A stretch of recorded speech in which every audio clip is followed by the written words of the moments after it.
วันนี้ผมจะมาจับ Colossal Blue Dragon Hunt แล้วก็ Colossal Ancient Dragon โอเค ผมก็เปิด Aurora ด้วยนะครับ โอเค มาจับปลากันเลย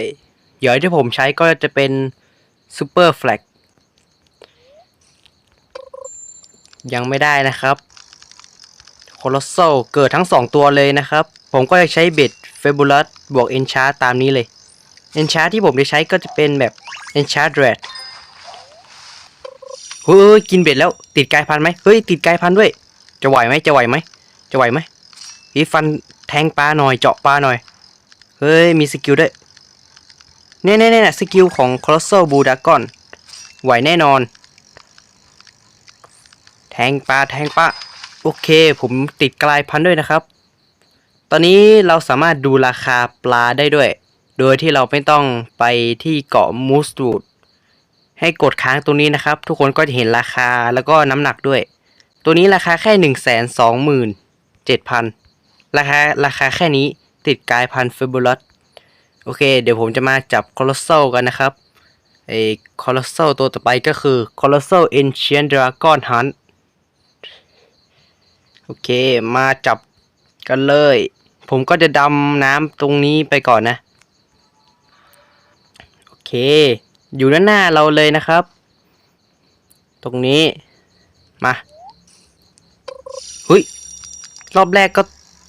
ก็ได้เลยเฮ้ยแต่มันไม่ติดกายพันธุ์อะรอบแรก Colossal Ancient Dragon ก็กินเบ็ดเลยแต่มันไม่ติดกายพันธุ์อะเฮ้ย2 รอบติดเฮ้ยตัวนี้ติดกายพันธุ์ Fabulous เอาเจาะปลาหน่อยมีสกิลด้วยเนี่ยโอ้โหลดไปเยอะมากโอเคสปีดลดไปเยอะมากเมื่อกี้โอเคติด Fabulous Colossal Ancient Dragon ง่ายๆนะครับตัวนี้ผมต้องใช้ในการทำเควสด้วยแต่ผมมีวิธีหนึ่งนั่นก็คือผมจะไปทำให้ขนาดปลาใหญ่ผมก็จะใช้ไอเทมชิ้นนี้เลยนะครับไปที่เกาะสมบัติ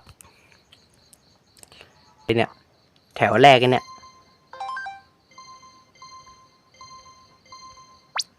เฮ้ยรอบนี้ได้ติดบิ๊กด้วยนะครับดูราคากันราคาแค่500,000โอเคเอาให้เขาเลยนะครับถ้าเราไปขายราคาปกติเราก็จะได้เงินแค่500,000แต่ถ้าเราเอาให้เขาจะได้เท่าไหร่มาดูกันได้2 ล้านนี่นะครับคือเทคนิคการหาเงินสำหรับผมนะได้มาเยอะมากเลยตัวเมื่อกี้ถ้าเราขายปกติได้500,000ถ้าเราให้ NPC Anchor Quest ได้2 ล้านเห็นไหมทุกคนคือขนาดต้องอยู่ที่ขนาดปลาแล้วก็น้ำหนักด้วยนะครับแล้วก็การกลายพันธุ์ของปลาตัวนั้นว่าจะคูณเท่าไหร่น้ำหนักจะถ้าน้ำหนักมากก็ยิ่งดีตอนนี้จำนวนผู้ติดตามของผมใกล้ถึง100 คนแล้วนะครับขอบคุณทุกคนด้วยนะครับที่สนับสนุนผมมาถึงตอนนี้